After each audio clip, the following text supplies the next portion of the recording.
Hey guys, SuchAWarmonger here, and you're watching 3 vs 3 Kingdom of Heaven. This is an attackers versus defenders scenario. And over spawning on the top right, we've got LDP in blue as the Byzantines, Splash in cyan as the Romans, and Tactical Doll TMP as the Romans. Defending, we've got Dominik in gray, myself, SuchAWarmonger in orange, playing as a Sicilian, so Dominik's also the Bohemians, and Chungledown Bim in red as the Franks. So this is the whole map, and you can attack from anywhere you want. So even though you spawn over here on the top right, you do have the power to move your base. So now that we've seen the whole map, I'm gonna switch over to the in-game. Alright.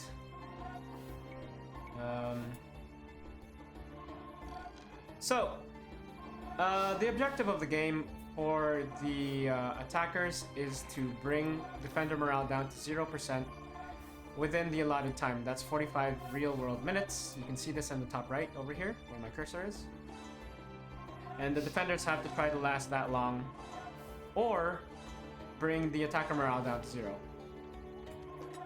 Now, I will say this is the older version of the map, and just so you viewers know, and it's probably going to be in the title, this is the game that made me make a lot of changes. So, some really interesting stuff happens here. Dominik, you remember this game? Yeah, I do. So it's just very interesting game. I can see only that. So we've got LDP already sending some light cavalry out to do the usual. In this version of the game, we've got players fighting over stone. In the current version now, there are no more stone piles outside of the map, so there's no more fighting over the stone. If you do want to raid, so TMP's switching his cataphractoid. If you do want to raid resources as a defender, you have to raid woodcutters. And as an attacker, it's kind of hard to raid the defenders at all. Villager harassment's more about killing villagers who are repairing towers and things like that. So you may notice that these cataphractos look different from these cataphractos, even though they're like the same unit. Let's look. These guys that are like cataphract models are actually the same as these guys, which are like Kotyan Khan models, is because they can switch between ranged and melee mode. Alright, so it appears that Dominik is under attack by a watchtower because the Romans are able to build watchtowers. And his watchtower is starting to like harass Dominik's little force over here. What were you thinking, Dominik? I was thinking just to destroy that one watchtower at the moment and kill those villagers. It would be really annoying for that TMP, but actually like he really loves watchtowers, so we'll see them, like more of them soon. So yes, the Romans are the only faction, civ in the game, not faction, civ in the game that can make watchtowers. And on top of that, defenders cannot make watchtowers even if you're Romans. So it's really specific to just the attacking Roman players, any players who pick. And now he's doing some quick walling. Interesting. Interestingly enough, the one range of the spearmen is coming into play. And yeah, now you've got it sometimes Dominik, works. sending his archers to harass the villagers. Now this is starting to get closer to the vanilla Age of Empires, even though with the extreme range. Yeah. With the whole tower rush. Look at this watchtower go down really quickly just because there's like 53 archers over here shooting it down. Now, if this tower was closer to the wall might have taken some hits because of the way it works. Thoughts on the strength of watchtowers, Dominic? Like, if you don't have units, they can work really great in that like spot, but they still are helpful. Like Timpy likes building, mainly he, and he builds like a lot of them, and they can defend against like archers at least in some range. No, I'm trying to. Oh, look! Did you see that? These cataphracts switch between range to melee. Yeah, and back to I range. saw that. I was afraid of him and retreated with my archers. Now Chungledown Bim sending some light cav over. At the same time, he did send a light cav over here to scout, which was a good move, except for the fact that TMP had a whole bunch of light cav here. So they're kind of shutting down scouting. I guess I'm telling my allies that there is stone that needs to be taken. I used up the stone over here, and I'm just making my way around, trying to use up more stone. Splash is a relatively newer player, so he's sending some Barangos over to attack over here. But now it's nighttime, and at nighttime you cannot see your allies. And on top of that, the vision is lowered. So these light cavalry usually have 20 vision, but now you can see that their vision is 5. So much lower at nighttime.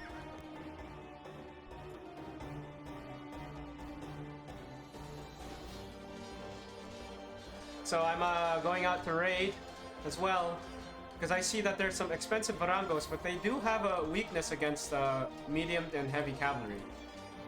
I mean, they can hold their own against medium cavalry, but this is a mix.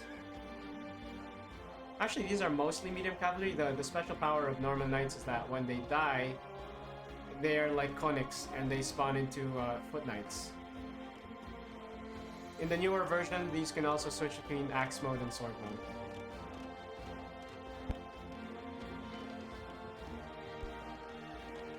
So you can see that the defenders are prioritizing base,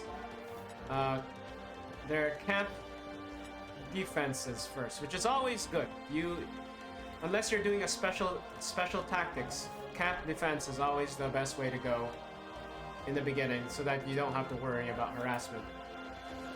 Because if the attackers lose, if each attacker that loses a supply depot will lose 10% morale for their team, and 1,000 food right away, and then their food will bleed 1 food every tick until they redeploy a supply depot, which will respawn in like a little bit.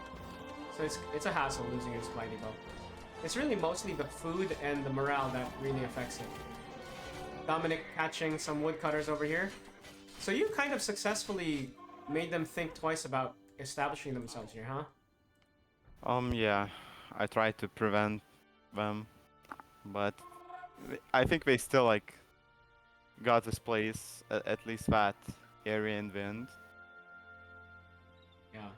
In the new version, this is actually controlled by red and not gray. These 2 towers. The postern of, and this is called the postern of the Magdalene in the new version. I just restored the name.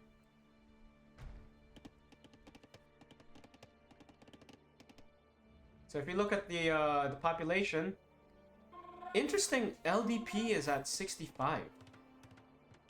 I'm also like running around trying to find a weakness. But LDP is trying to counter me, I guess. LDP is at dangerously close to max food.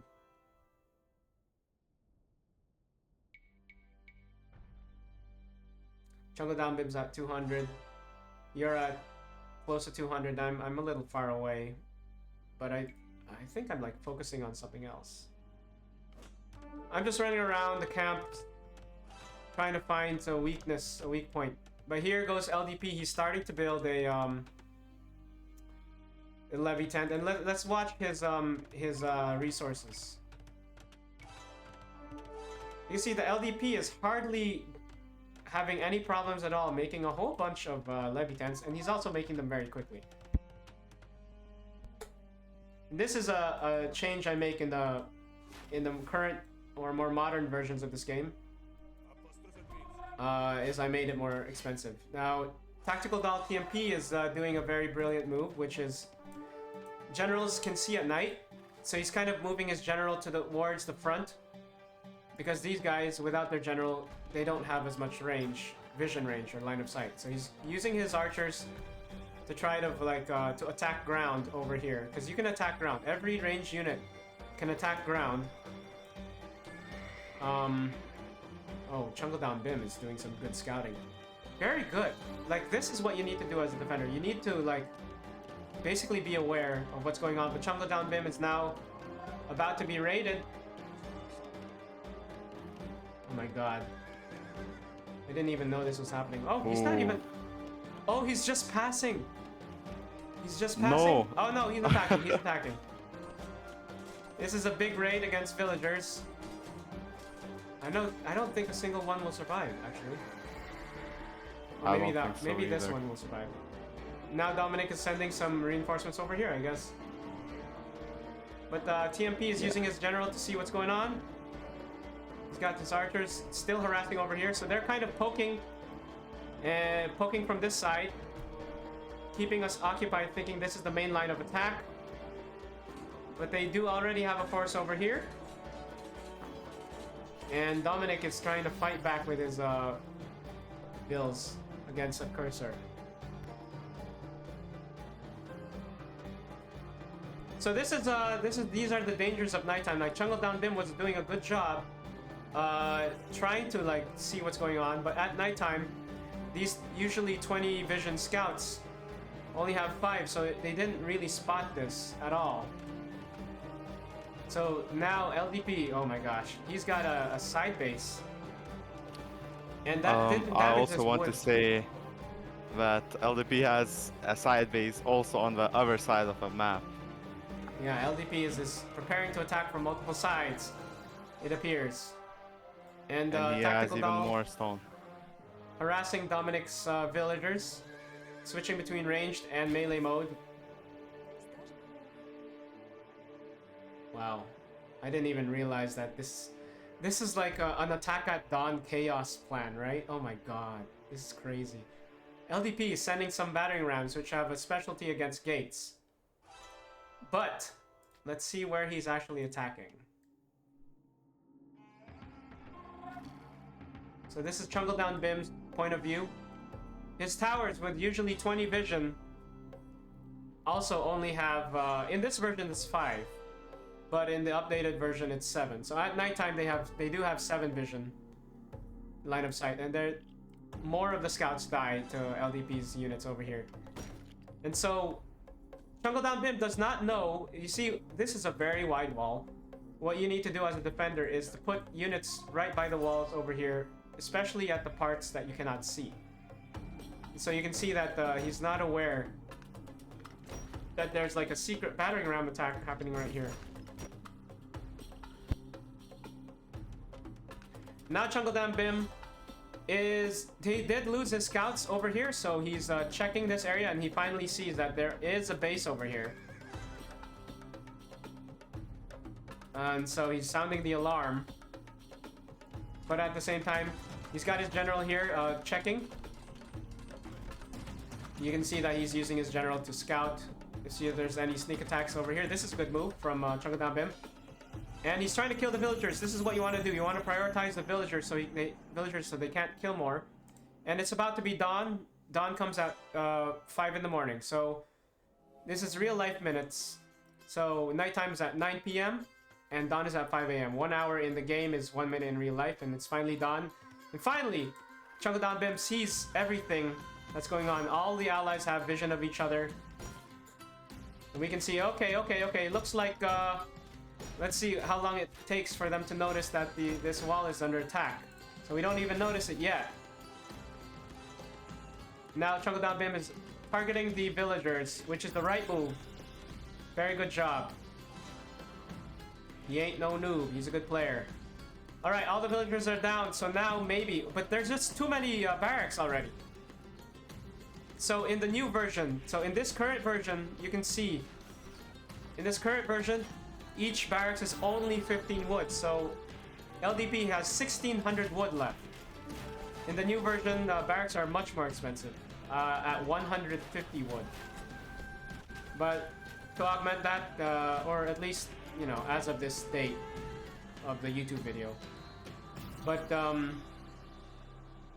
the attackers start with 10,000 wood because a lot of the prices for building things has changed. That goes from battering rams to siege towers to trebuchets to mangonels to watchtowers to walls to gates. Palisade gates are actually very expensive now, and now Chungledown Bim notices the attack on this wall. But now there's a couple siege towers coming over here. What was your thought process at this point, Dominik? To just defend against these siege towers, but I'm not even sure if I saw them yet.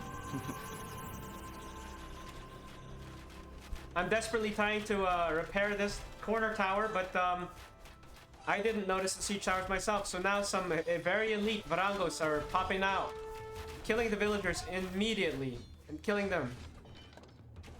And Chungledown Bim is trying to take care of these battering rams. And so I'm thinking, okay, I'm gonna help. I've got my medium cavalry, which are slower, unfortunately, than these Skithikos horse archers. And I didn't, my attention was somewhere else, so I do lose some medium cavalry before I'm able to pull them out. The battering rams have been taken care of, so the wall is not going down yet. But I do send a large infantry force to try to take this huge base out. This is a big part of why there's a balance change. Because this base popped up way too fast, and for cheap. I mean, LDP still has 1900 wood. They can make as many buildings as he wants. Dominik is defending the corner. And we got Tactical Doll trying to maybe send some reinforcements to fight. I'm trying to kill these barracks now. You got LDP. We should have noticed that LDP, we don't see where his forces are. What were you thinking? I mean, I was just focused on this mostly and getting more units to this place to just secure it. So we're thinking this is the main point of attack, which it appears to be. This is a big investment of units from Splash. He had a bunch of elite barangay, plural for barangos. Okay. Now we are killing more barracks. I'm making some headway, but now I'm being harassed by Skithikos horse archers, which in plural is Skithikoi. But I'm able to kill some barracks. But LDP is sending some pikemen, spearmen, to fight back. But not before I take a few down. And now Tactical Doll is doing his famous trick. He did capture the Gate of Jehoshaphat, and it stuck a siege tower right under it to keep it open.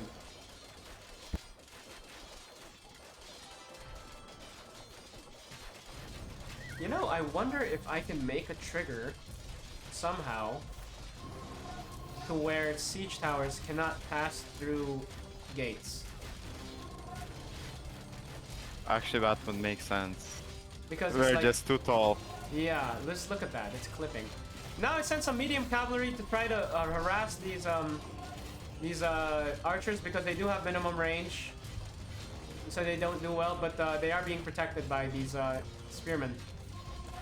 And it appears from our perspective. So what were you thinking? So I mainly didn't see like LDP's units except like in his southeast corner. But this attack, we just need to recapture these gates, towers, and maybe kill some archers of the enemy. So I was able to kill that siege tower. I knew about TMP's trick. It's one of his favorites at this point. It's kind of his signature now. So I prioritized targeting the siege tower to make sure that the gate wasn't stuck open, even though we recaptured. My units over here were finally wiped out. Mostly because of the thanks to these horse archers, actually.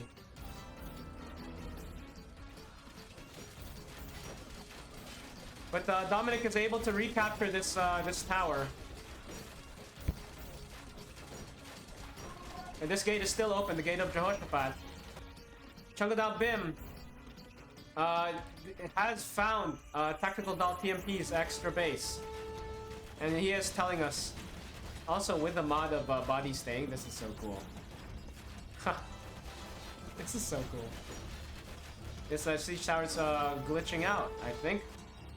And now I'm trying my best to harass with my horse archers. I noticed that there are villagers. We are thinking maybe this is the only time the LDP is expanding, not knowing that he already has a massive gate force, a massive base over here, but we didn't know that. I think, okay, prioritize killing the villagers. Actually, I am able to kill a whole bunch of Skithigos horse archers with my not as good Turkopol horse archers, but you know, it's a skill thing. You have to learn how to use attack ground. This attack is continuing. Swordsmen fighting some elite knights, but these Imperial Knights are vulnerable to regular archers because they're not carrying shields. But Dominik is having a skirmish war. What were you thinking at this point? It's hard to tell, but now I find this huge siege tower area, and I ping it, and I didn't even know that this was here. And there are some battering rams that did punch through these gates. At the same time, Tactical Doll TMP has a siege tower over here, a single siege tower, which can only carry 10 men unless they're Italian, and they're not. So maybe this can be dealt with. And so my units are over there guarding the south. Chungledown Bim did warn me about some barracks in the south, and I rerouted some units.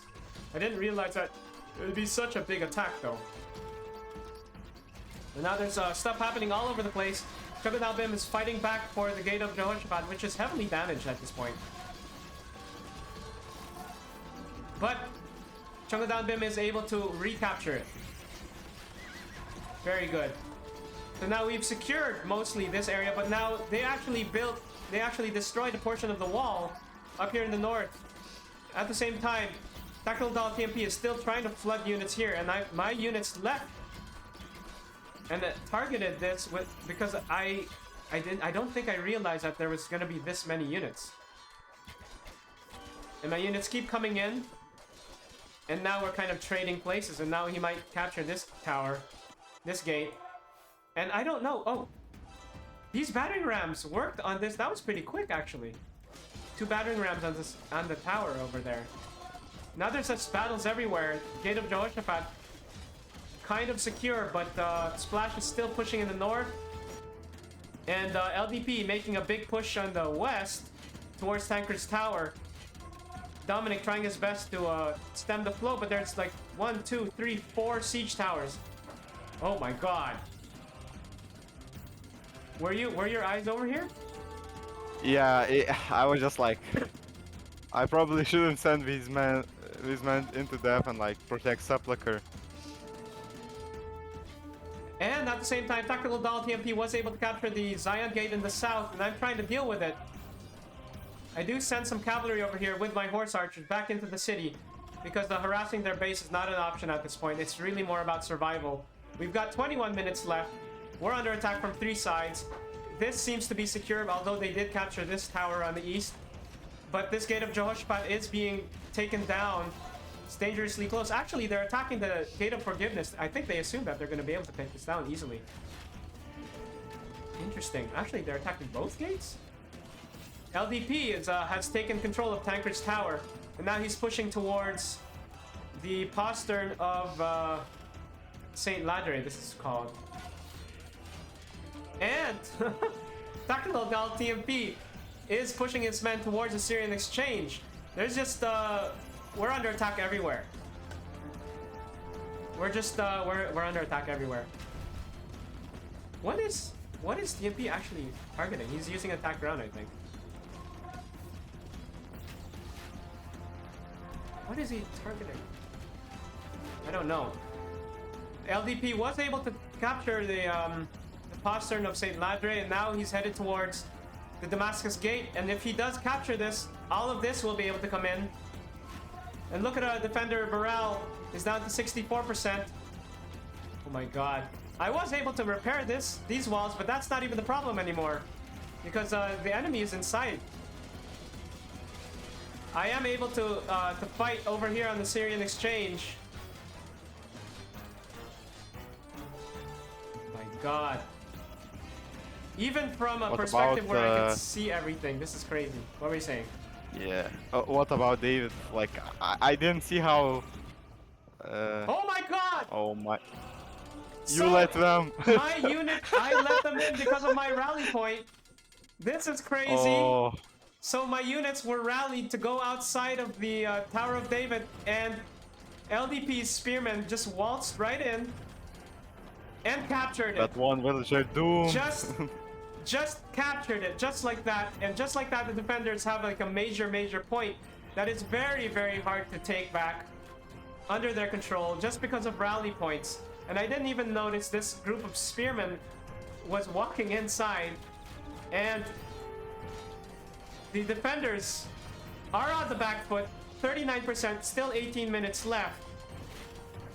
If we just show everything, LDP attacking from the west, Tactical Dawn TMP attacking from the south and the north, and Splash attacking mainly from the north. This is insane. I decide, okay, we've got to fall back. Let's build our battering rams, because when one of these points, when the Tower of David falls, or either of these points fall, then each defender is able to make a battering ram from their markets. And so we are trying to take the Tower of David back desperately. We're not giving up, even though it looks very bad. The plan is, if we hold on to the Church of the Holy Sepulchre, and if we hold on to this area and hold this, maybe we can survive. 31% morale, still doable, but we are losing. We lost 15% morale instantly, and we're losing 1 morale every few seconds, every 30 seconds, I think. Now, I was hoping that there are no spearmen or anything to defend this, so if we just battering ram this and then just come in right away with the infantry, we'd be able to take this back. But suddenly, a huge amount of spearmen come and block this gate, but there's at least 2 battering rams trying to hit it now. And so I'm desperate to take this back. I am willing to send cavalry with, to fight these spearmen. Meanwhile, Splash did kill Chungledown Bim's group of infantry here and took the gate of Jehoshaphat back, even though it's basically about to go down. But defenders are only at 18% morale left. We're really trying to take this gate down. But the attackers were able to take the two battering rams down. It's just Dominik's battering ram left, but they're also taking that down. There's only 10% morale left. And the gate of Jehoshaphat was being destroyed. It must have been attack ground, and so that's another 5% morale down. And we're only down to 2% morale. And this game is effectively over.